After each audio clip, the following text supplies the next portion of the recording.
네, 안녕하세요, 여러분. 다시 한번 인사하겠습니다. 안녕하세요. Hi, I am Carla, and today we are going to learn the writing pattern of the consonants and the vowels. So last time, from our previous topic, itinakil natin yung about sa consonants and the vowels. So if you're not yet done watching the video, please watch first like the class about the consonants and the vowels. But before that, before we tackle about the writing pattern, review din natin no, yung consonants and vowels. Again, how many consonants do we have? We have 14 consonant, basic 14 consonants, and basic 10 vowels. Okay, let's try to review first. Okay, repeat after me if you're watching this video. 자, 해보도록 하겠습니다. 이거는 끼역, 끼역, 니은, 니은, 디귿, 디귿, 리을, 리을, 미음, 미음, 비읍, 비읍, 시옷, 시옷, 이응, 이응, 지읒, 지읒, 티읕, 티읕, 키읔, 키읔, 티읕, 티읕, 피읍, 피읍, 히읗, 히읗. So these are the 14 consonants. Again, pagdating sa writing pattern, pag ang consonant ay nasa unahan ng word, you are going to use the initial sounds of each consonants. Pero pag ang consonant ay nasa dulo ng word, gagamitin natin ang final sounds ng lahat ng consonants. Now, let's go with vowels. So we have 10 vowels. So repeat after me. Tara haseyo. A, A, Ya, Ya, O, O, Yo, Yo, O, O, Yo, Yo, U, U, U, U, 으, 으, 이, 합니다. What good about the vowels? Sabi natin, iisa lang yung kanyang pag-pronounce. At the same time, it is very similar with abacada. But again, when it comes to writing pattern, nadi-divide din sila sa dalawa. So we have horizontal vowels and vertical vowels. So sino-sino yung horizontal vowels? We have a, ya, o, yo, and e. So these are the horizontal vowels. So at the same time, the rest of the vowel naman, sila ang o, yo, u, u, and So these are the vertical vowels. Again, hindi natin pwedeng gamitin ang vertical vowels sa horizontal pattern, and we cannot also use the horizontal pattern to a vertical pattern. So today, let's try to learn the first pattern. We are going to learn 4 patterns today. At the same time, when it comes to reading, yung pattern na 4, again, pag nagbabasa tayo ng Korean, ang application ng pattern is per syllabication. Ibig sabihin, pag ipopronounce natin. For example, the word annyeonghaseyo. Annyeonghaseyo, that is means hi, hello, good morning, good afternoon, and good evening. So, ilang syllable siya? Annyeonghaseyo. So, 5 syllables. So, again, per syllabication ang ating pattern. Okay, let's start. Are you ready? Yes, I'm ready. Okay, let's try to learn the first pattern, which is the consonants and the vowels. So C stands for consonants and V stands for vowel. Again, pag nasa unahan ang consonant, we are going to use the initial sounds ng consonants. Pero pag nasa dulo siya, gagamitin natin ay yung final. So wala pa tayo ditong ending consonant, no? So we have the initial consonant and vowel. So since na nasa tabi niya yung vowel, so ang gagamitin natin ay horizontal vowels. So we are going to read from consonant to vowel. So the first example that we have is this word. So what is this one? So this one is tiyet. Tiyet. So ano ang initial sounds ni tiyet? It is CH. CH, right? So what is this vowel? It is a vowel. So parang ang gagawin lang natin, consonant plus vowel is equals to, so it pronounced as cha. Cha. Cha. So, ang ibig sabihin ng cha ay T or a car.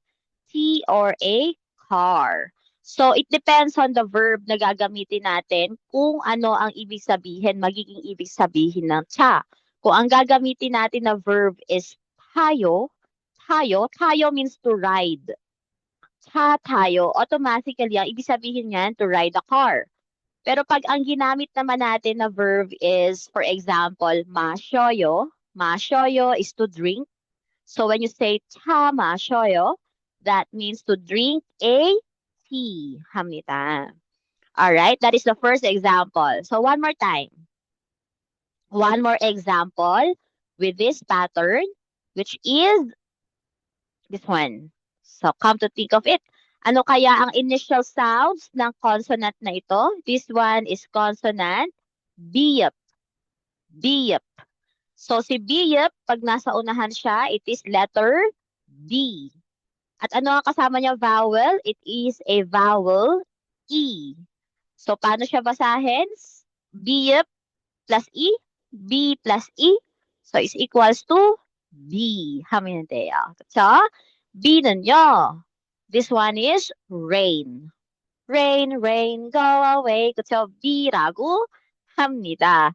At the same time, if you love, like, medyo classic na drama na to, like the Full House actor, yung main actor, that is Rain. So, ang kanyang screen name is B. 자, okay, 넘어가도록 할게요. 자, okay, using the CV pattern, sa palagay natin, okay, anong consonant ang merong initial sounds na J? Okay? So that one is Jiet. 맞아요. Jiet예요. So kung nasagot natin ng tama, you did a good job. So and automatically the vowel na nasa tabi niya is vowel A. So this one is ja. Ja. So ibig sabihin ng ja ay ruler, like measured ruler. Nee, you did a good job. So that is the first pattern. Again, that is a horizontal vowel. Kaya ang mga pwede nating gamitin is yung mga horizontal vowels. Okay, next one. Next example or next pattern. So we have CV. Pero kung makikita natin, yung V ay nasa ilalim ng consonant. So, ibig sabihin, ito ay pababa. So, ano yung mga vertical vowels. So we have vertical vowels O, Yo, U, U, and U. So these are the vertical vowels. Again, pag nasa unahan ng consonant, you are going to use the initial sounds. Pero pag nasa dulo, it is final. Wala pa tayong final sounds muna. Alright? So we have an example. So this one is shiyot. Shiyot. So si shiyot, pag nasa initial sound siya, meron siyang dalawang sounds, which is S or SH. Pero gagamitin lang natin ang SH sounds pagkasama niya si vowel E. So, since na hindi ito si vowel E, so ang gagamitin lang natin ay S sounds. At anong vowel ito? This one is a vowel O. 맞아요. Very good. So, ang basa dito ay so. So. So, ang ibig sabihin niyan ay cow. 네. cow이라고 합니다. You did a good job, everyone. Okay, another example using this pattern. Okay, so this one. Okay, what is this consonant? This one is consonant mium. Mium. M. So ano ang initial letter niya? It is the letter M. At ano yung kasama niyang vowel? It is a vowel U. U. So paano siya babasahin? M plus U. It reads as mu. Mu. 합니다. So ang ibig sabihin ng mu ay radish. Yes, it is a radish. So if you love eating jjajangmyeon, nagbibigay sila ng sliced radish. So ang tawag dyan is tanmusi. Kito? Very good. Now, how about, let's try to find out how to write it properly, no? Using this pattern again. So, sa palagay natin, anong consonant in Korean na may initial sounds na K but aspirated? Okay, let's try to find out. Okay, very good. So this one is a consonant, kiyak, kiyak. It is an aspirated consonant. At automatically, anong kasama niyang vowel? It is a vowel O. O. So ang basa dyan ay ko. Ko. Medyo may hangin, medyo malambing. Dahil it is an aspirated consonant. 잘하셨어요. Very good, everyone. So, the ko means nose. Nose라고 합니다. 네, 코입니다. Wow! So, we finished the second pattern. Now, let's go with the third pattern. So, kung makikita po natin sa third pattern, we have 2C. So this time, we are going to use the final sounds of a consonant. Again, pag nasa unahan ang consonant, we are using initial. Pag ang consonant ay nasa dulo, we are using the final sounds. Okay. So paano natin siya basahin? From left to right, okay, and then down. So CVC. Okay. Now, let's try to find out. Okay, so we have this example. We have shiyot. Shiyot. So, si shiyot ay nasa unahan. So, since na hindi niya naman kasama si vowel E, so ang gagamitin natin na sounds dyan ay S sounds. And kasama niya si vowel A. And sa pinaka-last na consonant, it is a consonant nian. Nian. So, si nian, pag nasa dulo, anong sounds niya? It is N sounds. Kaya ang basa dyan ay sun. Sun. 하면 돼요. The sun means mountain. Yes, very good. That is mountain. Like for example, the tallest mountain in South Korea, which is in Jeju-do, ang tawag doon ay Mount Hala. So, Halasan. 네. So, for example, yung mountain na nakasama sa national, like sa anthem ng Korean, which is Mount Baekdu. So, that is Baekdusan. So, san comes from the word mountain. Okay. Next example, using the pattern.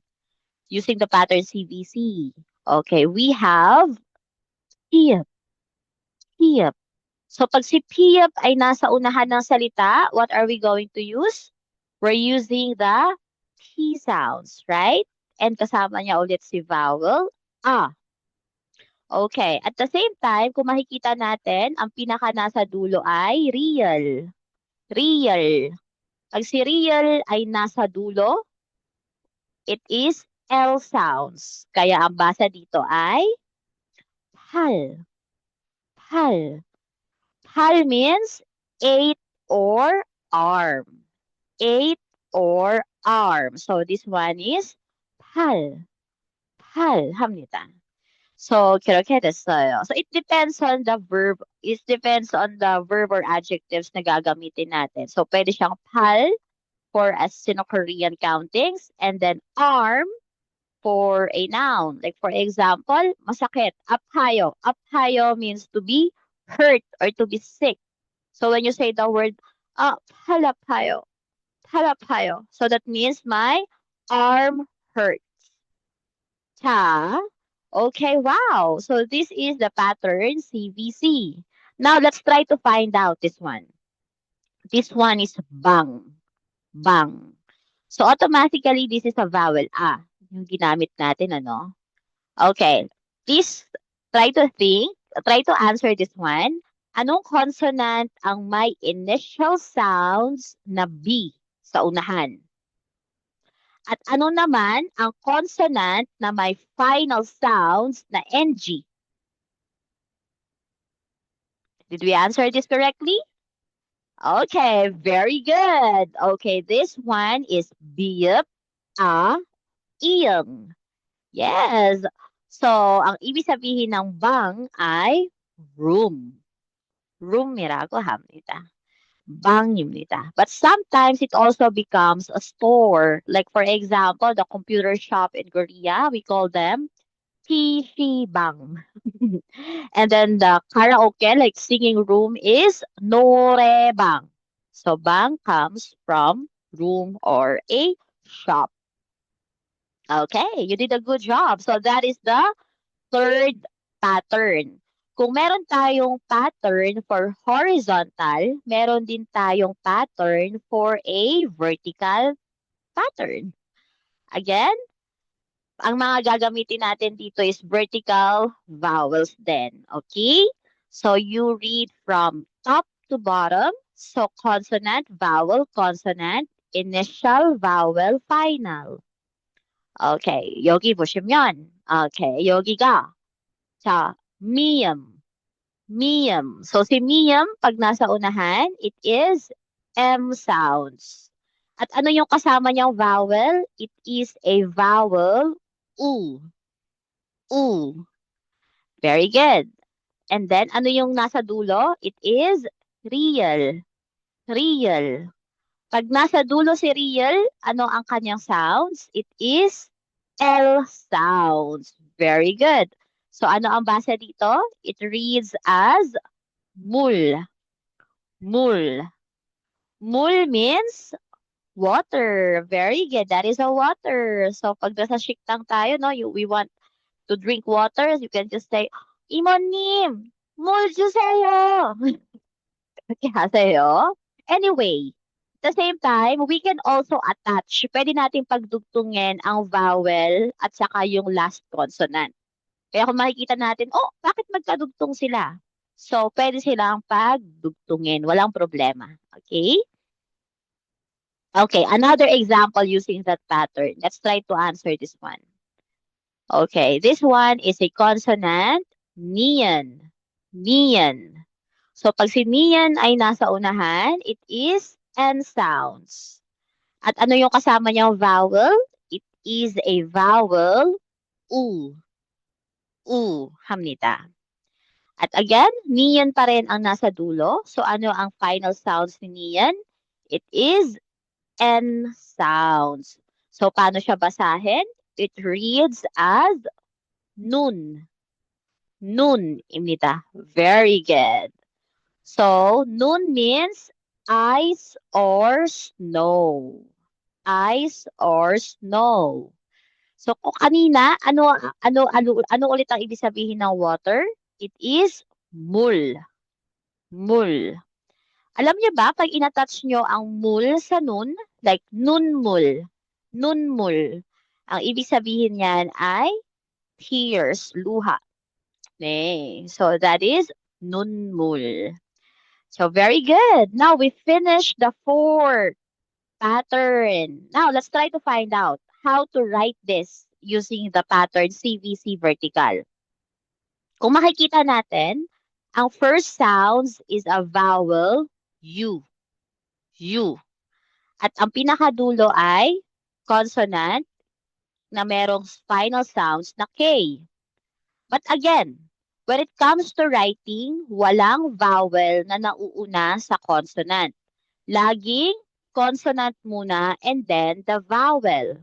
Okay. So remember, pag ang first sounds is a vowel, when it comes to writing, ano muna yung isusulat natin? We are going to write the consonant iyang. Okay? Iyang. And then write the vowel U.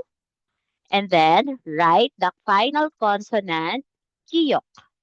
Kiyok. So it reads as yuk means 6. 네, 그렇습니다. So that is one of the examples that we have. So I hope that we learned the 4 patterns today. And again, per syllabication ang kanyang paggamit. Okay? Now let's try to read from the top. Repeat after me. 따라하세요. 차, 차, 차. B, B. 자, 자. 소, 소. 무, 무. 코, 코. 산, 산. 팔, 팔. 방, 방. 물, 물. 눈, 눈. 육, 육. Oh, very good. You did a good job, everyone. So if you're watching this video and if you have any questions with me, don't hesitate to ask. Okay? Pwede tayong magtanong. At you can also comment down below kung meron tayong mga katanungan or at the same time, any suggestions or any topic that you want to tackle, just let me know. Again, I am Carla and you may also follow me in Facebook, Instagram or TikTok, and especially here in YouTube. So thank you so much. 오늘 감사하고요. You did a good job and see you again with our next meeting. Bye-bye. 감사합니다.